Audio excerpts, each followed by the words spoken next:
और चलिए रुक कर लेते हैं इस बीच आ रही बड़ी खबर का। जिला अस्पताल में हंगामा हुआ है। भीलवाड़ा से ये बड़ी खबर आपको बता रहे हैं। बच्चों की अदला बदली कर दी गई है। परिजनों ने इसे लेकर जमकर हंगामा खड़ा किया। अस्पताल के कर्मचारियों पर आरोप लगाए गए हैं। तो बड़े आरोप अस्पताल पर लगाए गए हैं परिजनों द्वारा। बच्चों की अदला बदली के आरोप लगाए जा रहे हैं। भीलवाड़ा से ये बड़ी खबर आपको बता रहे हैं। जिला अस्पताल में एक अजीबोगरीब मामला सामने आया है, जिसे लेकर परिजनों ने अस्पताल पर आरोप लगाया है कि अस्पताल में बच्चों की अदला बदली की गई है। हालांकि ये जांच का विषय है, क्या हुआ है वहां पर फिलहाल इसे लेकर कोई जानकारी हमारे पास नहीं है, लेकिन इसे लेकर परिजनों ने जमकर हंगामा किया है और अस्पताल के कर्मचारियों पर आरोप लगाए गए। राहुल सहयोगी हमारे साथ जुड़ चुके हैं। राहुल, गंभीर आरोप अस्पताल के कर्मचारियों पर, क्या है ये पूरा मामला?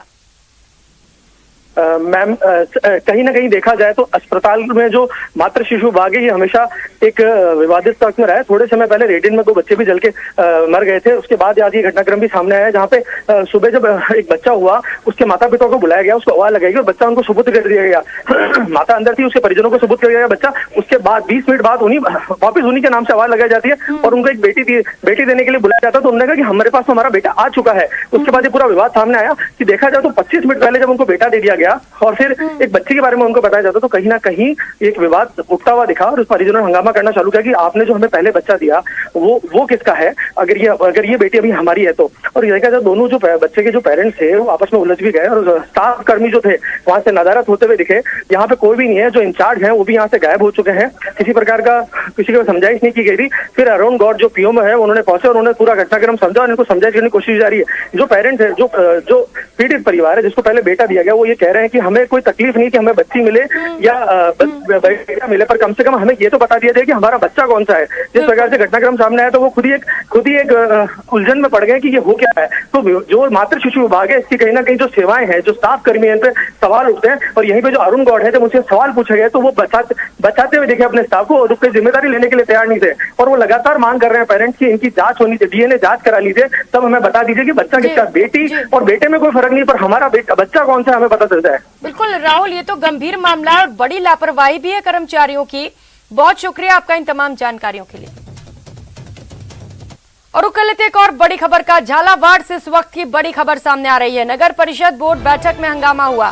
कांग्रेस पार्षदों ने जमकर नारेबाजी की और हंगामा किया।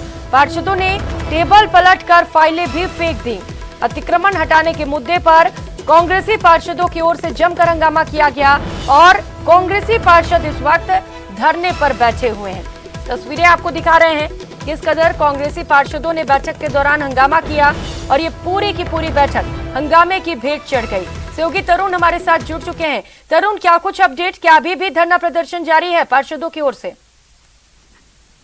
बिल्कुल, लंबे समय के बाद ये बोर्ड बैठक बुलाई गई थी, जिसमें झालावाड़ शहर के विभिन्न मुद्दों को लेकर जो 15 से 17 जो बिंदु थे एजेंडे में शामिल किए गए थे, उन पर इस बोर्ड बैठक में चर्चा होनी थी। लेकिन जैसे ही बोर्ड बैठक शुरू हुई और उसी दौरान कांग्रेसी पार्षदों ने जोरदार हंगामा करना शुरू कर दिया और सभापति और आयुक्त के आसन के सामने वे लोग धरने पर बैठ गए। इस दौरान कांग्रेसी पार्षद जो थे वो इतने ज्यादा आक्रोशित हुए कि उन्होंने बोर्ड बैठक के दौरान टेबल और कुर्सियां पलट दी, तो वहीं जो एजेंडे के कागज थे और जो सरकारी फाइलें थी वो भी उठाकर फेंक दी। काफी हंगामा बढ़ता देख वहां पर पुलिस को भी बुलाया गया और बाद में जैसे तैसे इस बोर्ड बैठक की प्रक्रिया को पूरा किया गया। लेकिन इस सारी बोर्ड बैठक के इस जो हंगामा हुआ और इस दौरान जो कांग्रेसी पार्षद जो बाद में कार्यालय के बाहर आकर धरने पर बैठ गए, उसमें जो शहर के विभिन्न मुद्दे थे उनमें चर्चा नहीं हो पाई और फैसला नहीं हो पाया। हालांकि बाद में तरुण, जिस तरीके से कांग्रेसी पार्षदों ने हंगामा किया, पूरी की पूरी जो बैठक थी वो हंगामे की भेंट चढ़ गई। बहुत शुक्रिया आपका इन तमाम जानकारियों के लिए। और कल एक और बड़ी खबर का। कारोबारी ने आत्महत्या कर ली है। जयपुर से ये बड़ी खबर आपको बता रहे हैं, जहां पर एक कारोबारी ने खुद को गोली मारकर खुदकुशी कर ली। शास्त्री नगर इलाके में स्वर्णकार कॉलोनी की ये घटना आपको बता रहे हैं। शास्त्री नगर पुलिस फिलहाल मौके पर पहुंची हुई है। एफएसएल टीम को भी मौके पर बुलाया गया है। शास्त्री नगर में सूदखोरों से परेशान कारोबारी ने खुद को गोली मारकर आत्महत्या की है। गोली लगने से कारोबारी की मौत हो गई है। मनमोहन सोनी की दर्दनाक मौत हुई है। नेहरू नगर स्वर्णनगर कॉलोनी में मनमोहन सोनी का घर बताया जा रहा है। विष्णु सहयोगी हमारे साथ जुड़ चुके हैं। विष्णु, क्या है ये पूरा मामला? देखिए, ये मामला शास्त्री नगर इलाके में स्वर्णिका कॉलोनी का है, जहां पर रहने वाले मनमोहन सोनी, जो कि एक डिपार्टमेंट स्टोर के बड़े कारोबारी थे, किराना कारोबारी थे। उन्होंने आज घर पर दोपहर करीब 12 बजे के आसपास अपने बेडरूम में अपनी लाइसेंस से पिस्टल से खुद को गोली मार ली, कनपट्टी पे गोली मार ली, जिसके बाद वहीं पर जो है मनमोहन सोनी की मौत हो गई। लेकिन जब धमाके की आवाज सुनाई दी, तब घर में मौजूद सदस्यों ने कमरे का दरवाजा तोड़ा। उसके बाद मनमोहन सोनी को जब देखा तो वे बेड पर लहूलुहान हालत में पड़े थे। इसके बाद परिजन तत्काल अपनी गाड़ी से मनमोहन सोनी को कामाख्या हॉस्पिटल लेकर गए, जहां पर डॉक्टर्स ने उनको मृत घोषित कर दिया। इसकी सूचना मिलने पर शास्त्री नगर थाना पुलिस मौके पर पहुंची और अब जो है पुलिस और एफएसएल की टीम मौके पर घटनास्थल पर बारीकी से पूरे मामले का जांच कर रही है। प्राथमिक पड़ताल में सामने आया कि मनमोहन सोनी का रुपयों की लेन देन को लेकर के काफी वे परेशान चल रहे थे। कोई सूद-खोड़ से जुड़ा हुआ मामला अभी तक प्रारंभिक तौर पर होने की बात सामने आई है। पता चला कि काफी कर्ज से दबे हुए थे, कर्ज से परेशान थे, लगातार कुछ उनको धमकियां मिल रही थी, जिसका मुकदमा भी शास्त्री नगर थाने में दर्ज था। और आज उसी सिलसिले में आज मनमोहन सोनी ने खुद को परेशान होकर गोली मार के खुदकुशी कर ली। जी ठीक है विष्णु, तो जांच भी लगातार जारी है, आप नजर बनाए रखिए, आपसे अपडेट्स लेंगे। बहुत शुक्रिया आपका इन तमाम जानकारियों के लिए।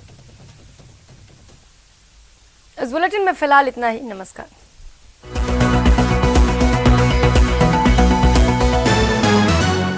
Headlines presented by